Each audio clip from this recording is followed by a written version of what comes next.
Oh, please, don't dance. Sally Rand did the 7 fans or balloons or whatever. You're just not doing it. She did it. Okay, Fans. you can't fix stupid, but ignorance is definitely a lifestyle choice. And with me again today, as always, is my brother Stuart and John Lakey. Yeah. And Idiot extraordinaire. And I choose ignorance because choosing ignorance, it is a choice, and anybody can be ignorant. Now, you don't get to choose to be a genius, and that's kind of sad. But you can choose to be ignorant, and then you stand out from the crowd unless you're walking around in Washington, D.C. It ain't, but yeah. I'm sorry, it ain't even D.C. anymore, but yeah. I think you pretty well covered that one. They're all downtown Detroit this week, yeah. Anyway. Yeah. It was amazing that crazy orange man. He said that Baltimore was bad and rat infested. And they says, well, you must be racist. And it was so cute because a year ago, Bernie said Baltimore was rat infested, but he wasn't racist when he said it. And NPR had a thing too. So it's getting to the point where, come on, guys, they're joining my ignorance thing, and I don't want the Democrats to join my ignorance thing. Just Republicans? I found it first. Well, no, Republicans aren't really ignorant. They kind of do little squirrely things, And I own ignorance, guys. I don't want to have to sue you. You can be squirrely, you can be slimy, you can be sarcastic. I own ignorance, so quit doing it. Do you have your patent? Or is your patent pending? No, it'd be a copyright on that, I think. Copyright, yeah, that's right. Ignorance would be copyright. My mistake. I forgot to fill it out. Yeah. Darn. I was ignorant. I'm sorry. I forgot. I made a mistake. See, he's trying to step on your platform too. Yeah. I guess everybody just wants to be ignorant, huh? Well, what's the old saying? I don't remember. That's the problem. Ignorance is bliss. Oh well. Yeah. I don't know. Took away. It's there back here somewhere. There used to be an answer to that. Yeah. Tell that to so and so. They didn't read the sign and fell off the cliff. Yeah. Where are you going with my? You guys are. I watched the meter. Still hot? Yeah, you're way over. You're okay. You'll have to excuse us. We're working with what is it? Gen X, Gen Y technology. It doesn't always work. That's all. Stuart, you're shaking your head. You got something. I got something. I wanted to start off with, we got the chickens back this week. Everybody's happy. And I just happened to find this little thing that Arkansas residents are fed up with the roosters terrorizing the neighborhood. Some residents of Jasper, Arkansas say roosters are terrorizing their town. We have had several verbal complaints about roosters attacking as they walk down South Street. Wait a minute. If they're verbal complaints, maybe they're from the roosters or the hens, because if they were people, they should have had written complaints. I would think so. I don't think it's a problem. I've had these chickens for 6 years. My husband bought them for me for Christmas. And as the adage goes, there's no such thing as bad publicity. Word spread, and now the roosters have fans. So I was in Jasper today. They're doing an interior design for a friend, and I went out and saw the roosters so we could support the roosters in Jasper. Now, this is a lot like, I don't know if you were involved with heard about the Clawson things with the chickens. And you live in Troy, people next to you had chickens for a while, didn't they? 2 doors down, I think they still have them. But, in Clawson, at one time when we were both growing up, there was a long Clawson. You couldn't sleep with your chickens. Yep. Of course, I've never found chickens particularly cute like Gonzo did on the Muppets, so I never wanted to sleep with them anyway. Maybe they just meant pre-marriage sleeping with a chicken. That's how the laws were back then, Well, they're probably just good friends. You couldn't sleep. Well, just put that curtain between them like the Mormons do. Yeah. Or the board. The board, yep, or the board. Yeah, that was a board from... that was a Mennonites or something. Mennonite or Amish, yeah. The Amish, I'm sorry. Yeah. Again, showed my ignorance twice. Well, what's the difference between a Mennonite and Amish? Very little. It's in all seriousness, having dated a girl that was on the edge of being a Mennonite for a little while in high school, I guess the Mennonites just aren't as strict as some of the Amish. They aren't. In fact, Mennonites were allowed to have gasoline-powered equipment. They just had they could have a car. They just had to paint all the chrome black. That's right. It's funny that movie Pure or something. Didn't they do that? I think they did. Yeah. And then of course, at least things weren't the same way they are now, because as soon as you painted your car all black, somebody would be saying, "That's racist." Okay, you got something else, Stu? Please. No, I got a couple of things here, but I've got to figure. Go ahead, then I'll take over. John's getting serious, and he's no fun. Anyway, thousands have signed a petition to move the day to Halloween. Now, we grew up. We had certain time. There was now we have President's Day. We used to have Lincoln's birthday and all that stuff. They keep putting these things together. They want Halloween to be on a Saturday. They want Labor Day to be on a Monday. All these people want all these things to try to get long weekends, and it's disturbing to me because Halloween, Thanksgiving is always a Thursday. We know that. Christmas moves, and Easter is always a Sunday. Now they want to change Halloween because when it's during the week, the parents don't have enough time to go home and take their children out trick or treating. Well, I think that something's being ignored here is the fact that people. Part of the reason they want to change it is so that they can party too, not just the kids. Well, doggone it, what's wrong with you? You need a reason to party, man. It's Saturday. If you got any money left after you paid your bills or you decide not to pay a few this month, go party. Don't call it Halloween. Call it, I don't give a darn day. Yeah, well, that Halloween stuff is interesting. And in 20 years from now, Stewie, what they're going to say is, everybody's birthday should be on a Saturday Right, night. Exactly. I think that's where I'm going. It's going to be like, well, I want my birthday to always be on a Friday night, Yeah, or Saturday night for partying. And everybody, if my birthday's on the 14th, we'll just have to move it to the closest weekend, Well, growing up, my two sisters have birthdays very close to mine. And they got to the point that a lot of times we would have one birthday party en masse because one's ahead, so it was. I got pretty fussy about my birthday being on my birthday as I got older. So it's my birthday. I'm going to have it. I don't care if it's Wednesday, Thursday, or Friday. So your birthday, you had these birthdays en masse. Yeah, you guys shared. Actually got priests and nuns out to do the birthdays. My mother was very involved with the church. She was part of the Altar Society. She had ins. She knew people. Well, I guess at least you can bring the communion wine maybe for the birthday. Yeah, that's not the a bad kids idea. are too young, but I could do communion while we're sitting there for them. There's a lot of Manischewitz hanging around the house, if I remember correctly. Yes, a lot of Manischewitz. I recall Mogen David. That's okay. Yeah, which was later David, referred to, by the way, as Mad Dog. Yeah. And I remember a lot of that with 7-Up mixed with 7-Up. Yep. So. Manischewitz occasionally, that was like the step up. That was when money was left over from paying the bills and feeding the 5 kids. We'll move up to the Manischewitz this week. Actually, I think it was more just is there money left from feeding the 5 kids. Yeah. Of course, that's why I was so skinny till I left home. But you and me both, yeah. Yeah, you were skinny. I got to put on your bee exterminating suit, and I had trouble getting into it, Art. There's no way you're going to get in it.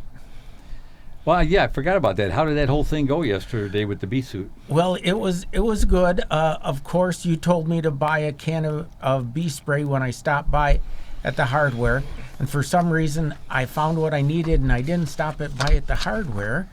And then I put the suit on, and I had my masking tape on my wrist and on my ankles, and I couldn't zip up the suit for nothing, so I wrapped a handkerchief around myself and pushed everything down, and it stayed there. And then I figured, well, my wife told me, here's the little clippers. I couldn't find them. She says, now cut it out of the bush, And I'm thinking to myself, I'm going to go in here and cut one clipper at a time, and the way they built this nest, it had to be this big, and it was over more than one branch. So anyway, like my namesake, the Stooges.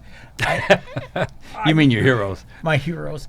I ran 150 feet of cord and had the electric hedge trimmer.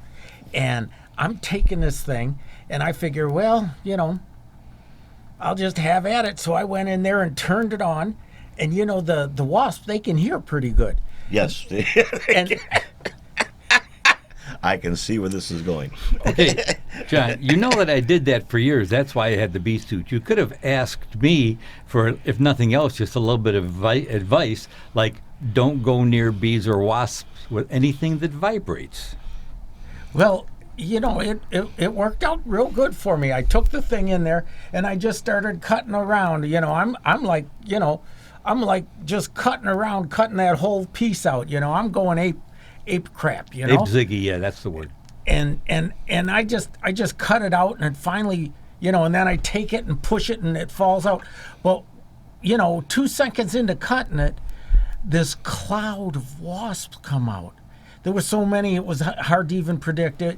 Had to be more than 20 and less than 100. And I took a couple steps back, but they just flew up in the air and then flew off. Real quick, John, were they primarily black and gray?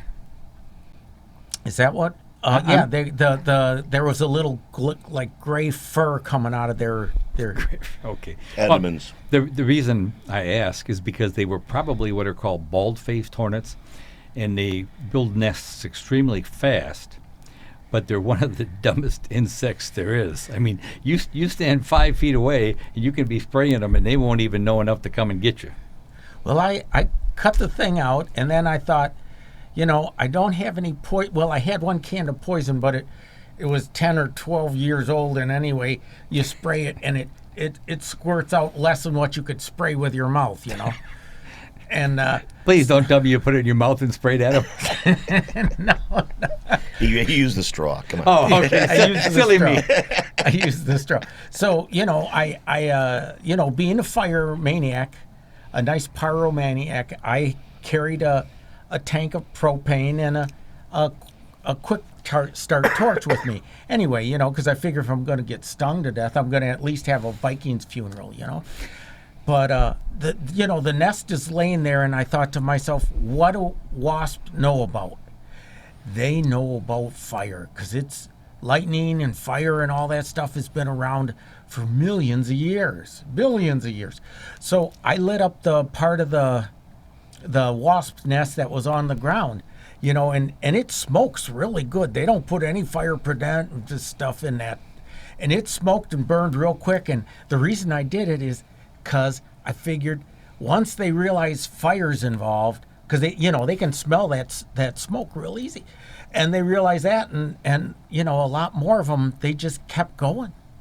They did not, and you hear about the beekeepers. They got these smokers. They spray the bees, and then the bees go and start eating honey because, the smoke is around, and it's time to leave. Okay.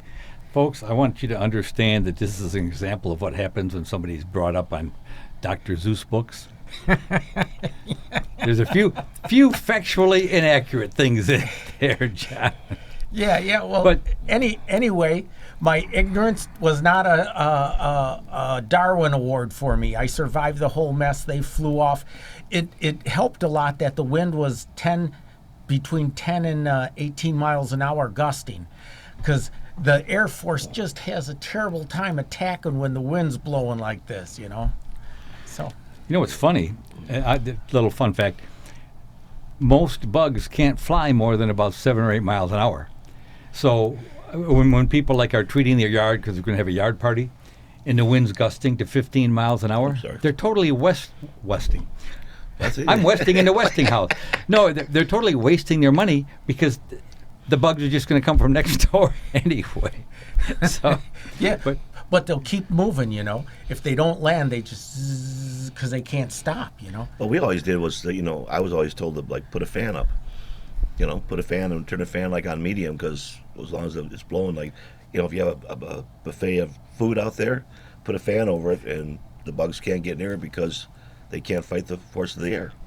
Yeah, well, that actually kind of makes sense. I'd never heard that, and I'm surprised because remember I was an exterminator for a while. Maybe not a very good one, but I was. It worked. Well, yeah, that's because you wouldn't use the straw and squirt the poison that way. It's also why I have more than 8 brain cells left, John. Well, I picky. Yeah. I have 10 brain cells left, and I'm able, my chip's a little slow now, but I'm able to. 9 brain cells, 8 brain cells, 7 brain cells. 10 brain cells on the wall. Take one down. Oh man, take one down. Stop on it as hard as you can. Okay. All right. While we're on insects, guys, you realize grasshoppers are taking over Vegas. I'm sure you've all heard this on the news. There's clouds of them there messing up the weather radar and everything else. Well, what's the big deal? We've got the fish flies. I know. Well, that's just it. I'm just laughing about it. They're cuter than, they don't taste as good as grasshoppers. Well, the grasshoppers, they always put chocolate on them anyway. The fish flies are too small. So what's bad about that? Don't they got starving people out there? They can just get some chocolate and have a fondue. One of those little fountains like they have at the Golden Corral, the chocolate thing. Yeah, dip them in that fondue. That'd be great. I have no idea how lonely you just suddenly feeling like the only one anywhere near sanity. Proceed, guys. Well, it's your turn then. Go ahead. You want to be sane? Knock it out in the park. Not really, because I'd be so lonely. Yes. So finish about your grasshoppers. And I just figured, did they all go there to get divorced or what? No. Oh. They're all going there, and I guess they said it's going to go on for a couple, 3 weeks. Wow. Because it's been so wet.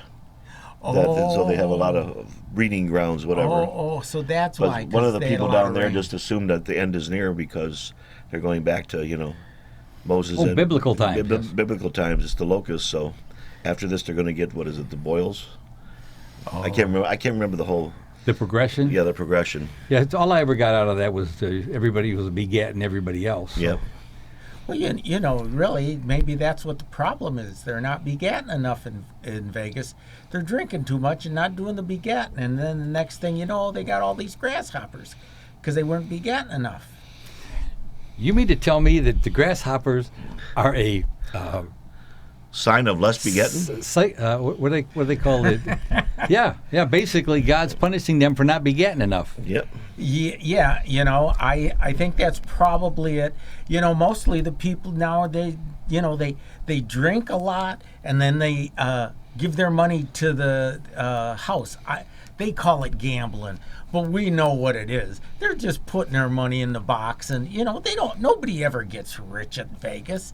Everybody who ever wins a lot of money, they just put it back in there. It might take them a week or a year, but they just keep putting it back in there. I'm sorry, John. As usual, once you started talking, I just kind of zoned out. Well, you see, that's where, when I got to go to Vegas with the wife, the elevator opens and there's all these young white kids, and, men, because anybody younger than me is a kid now. And they're all looking at us, and you can tell that when the door opened, they were just finished telling some sexy joke or something, because they all kind of look at me and the wife like, and so the wife picked up on it too. So we just both kissed in front of them, and and then they're like, they wanted women. John, you know what they thought? The elevator doors swung open. You just probably finished watching a marathon of Dawn of the Dead or Walking Dead or something, and all I could think of was, oh, look, here's 2 of the extras. 2 of the zombies. Yeah, he says, they look old enough to be dead. Or at least should be. Look, you got a Darwin Award. Try to get back on track a little. On track? Yeah, we lost time. Yeah. What train? We derailed a long time ago. Okay. Raising a new barn is an endeavor that brings a community together. Demolishing a barn is another question. A trio of friends set out to dismantle a dilapidated structure one bracing winter evening. Speaking of bracing, it was all fun and games until one industrious fellow fired up his chainsaw and ripped through a crucial support post, carrying the weight of the full barn roof. Those wooden beams were all that stood between demolition worker and structural collapse. The roof succumbed to the pull of gravity, and the ill-fated lumberjack had a brief moments to contemplate the approach of his deadly problem. As a consolation prize, the deceased was indeed successful at demolishing the barn. I like the way you stuck in the deceased. Yeah. Yeah, I screwed up on the deceased, but yeah, you know, you when you're cutting something that's overhead, you know, you got to be careful, and that's why, you know, you can't see God. You know, God takes care of fools and idiots. They said, and earlier in my life it was morons. Earlier Okay. in my, John, we've had this discussion before. The saying is, God takes care of drunks and fools. drunks and fools. Well, then, all those. So- Yeah, we still both qualify. Yeah. That's not the problem. I'm I'm just just drunk saying. and full, so we're good. But yeah, Yeah, we're good. yeah, we okay. good. We good. We good. Sometimes I had to drink to be foolish, and sometimes I just drank because I was foolish. Yeah. Here's one that. Oh, you're finally on the scene here. Well, no, All I'm right. just going through here, you know, and some of them are kind of boring, you know. Sometimes ignorance isn't as much fun as it should be. Yes. But Oklahoma City, Oklahoma. This sounds like a government program to me. Oh, it says officials, so it must be.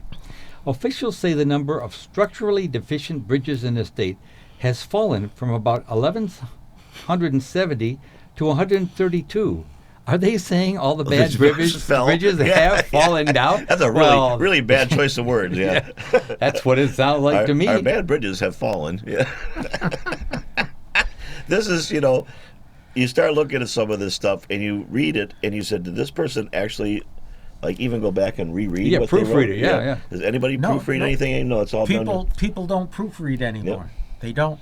You know, I guess they figure they figure the audience is like me, ignorant, and we'll never notice the difference anyway. Well, a lot of this stuff has computers checking things. Yeah, I well- can't remember what the one thing is, but it was on some silly show a long time ago where the guy was typing something in and he used misspelled every word improperly that he could, but it still made sense. It did not, Oh, well, every so often on Facebook or on a computer, you'll see those little things. You know, we can tell your intelligence by if you can still read this when they leave out all the vowels or something like that. But I always still remember the stupid autocorrect on my phone once. I texted a member of my old improv group, and it changed a couple words. Now, I realize I don't pronounce perfectly, but come on. If you're smart enough to fix my spelling, Yeah. spelling, you're smart enough to know what I'm talking about. And Obviously, it's this not- poor yeah. young lady got quite offended until I explained to her what happened. Yeah, you got to watch that autocorrect sometime. Yeah, Maybe, voice to text. No, that's not it. It's because his name is Otto, and he's German. Oh, oh, Well, you got to see, Siri, you got to see all the stuff, what she's listening to and writing down and keeping track of. Yeah, but nobody minds because Siri is probably Norwegian or Scandinavian, you know. is that what she is? Oh, I never knew. Well, I keep trying to look inside the iPhone and see what her face looks like so I can know what nationality she is. And She you know is. the first thing that pops in my head when you say you're looking inside the phone is I'm thinking about that Mike Myers on Saturday Night Live when he's in the tub. Are you looking at me, bum? Yeah, I broke my old phone or else it died from, it couldn't Planned handle obsolescence. word. Neglect, embarrassment. Yeah, embarrassment. And the new one, I keep looking in and I can't see anybody looking back at me, So I wonder if it's broken already. Bum. Oh, I'm just waiting for somebody to pick their phone and say, Siri, give me a restaurant. And Siri says, Nick, I'm taking a break. Find your own restaurant. Walk outside. Yeah. Do something. I'm tired of doing all this stuff for you. Do you think I'm your mother? it never occurred to me, but thank God our mother never had anything to do with Surrey. Oh, my goodness, yes. It'd be Surrey. Is a Restaurants in the area. What's got the a matter? piano You got a ti- broken finger? Yeah. Got a Don't know how to read a book? piano tied to your leg? Get up and do what you want. Yeah. Expect me to do everything for you? It's time you grew up, doggone it. Change your own damn diaper. Yeah. Yeah. And quite frankly, that's not as funny as you may think. Yeah. But we won't get into that. So, You want to hear yeah, another? go through another one. Like I said, these are kind of boring today. Oh, really? I'm having a great time. I guess it pays to be ignorant. Everything I hear is new to me. Okay, electronic fireworks. Oh, this is from the Netherlands. The first Darwin Award of 2007 goes to Sergey 36, who thought it was, I guess I'm Dutch Amish, who thought it was reasonable to hover over an illegal... Yeah, like from YouTube. professional firework and light More like the- a Swedish chef. Yeah. yeah, more like a Swedish chef. These three should make a Morgan. Yeah. And anyway, it was an illegal professional firework. Well, you know, it was illegal because they make a law that you shouldn't use it unless you know how to do it. And the electronic ignition with an open flame. This was not a traditional fuse. I guess not. It was a device designed for precision timing, and a flame should not have been used at all, regardless of the fuse type. So as soon as he lit it, it went. Shh. There was no. You know how you light a fuse and it goes, shh, and you got a second. As soon as he lit it, it actually went boom right down there. Regardless of the fuse type, a person's head should never be placed in the way of the firework. I guess that makes sense to me. It immediately launched and went upwards, and his head wasn't strong enough to stop it. And a witness told reporters his face disappeared. If someone had no face left, I'm sorry, it's you know not it's funny, but- serious. You know, he purchased the firework legally in Belgium and then illegally transported it to Netherlands. See what happens with the EU? They caused his death by those open borders. EU's fault. His father disputed the notion that That makes about as much sense as a lot of politics in this country, don't it? that Sergei was careless, characterizing his son as a man who gave due consideration to his acts. You know, and it's like, you know, you're lighting up, you know, it's not like you're lighting up a little firework like this, you know? You're lighting a firework that's as wide as this and probably this long. I'll stand over here and light it. You know, Biggest thing is, and this is something, again, I don't know where the heck I stumbled across this fact, they make fuses differently for different speeds of burn. oh yeah. To where, for example, there's a lot of fuses like you see in the old cartoons where you light it and they got time to walk a block and a half and have lunch and then come back and it blows up. Then they have other fuses that, like this one, you light it, it's gone. So, again, this was ignorance. It was a lack of knowledge. Well, the thing is, they're using an open flame. All right. We do model rockets. All right, and you have a little Glow coil. coil, right, and it's instantaneous. Which, in its own right, is not the smartest thing in the world. Well, you know, I've only lost my eyebrows once over the years, and that was my son's friend. I said, let go of the button. What? And boom, there it went. You know, so. But they remember that. They apologize I'm really sorry. But anyway, it's funny. Well, I just always, we were trained, well, I wasn't playing with the stuff until I was in my 20s. And after nearly burning myself up earlier, and I never hooked up the wires. The wires always stayed set, and I'd keep the battery away from everything. And then I could putz, and then I'd get together and get crazy with the wire, you know. And here I thought, because I was doing some editing of our previous show, here I thought the reason we'd made it this far is because we all listened to our wives, whether we realize it or not. You mean to tell me we made it this far without listening to our wives? That's just blind kind luck. of Just blind luck. Yeah, I mean, it makes no sense. It makes no sense whatsoever. Think about it. And believe it or not, we're less than a minute to go. Yep. So, Speak about listening my. to the wives. uh-oh.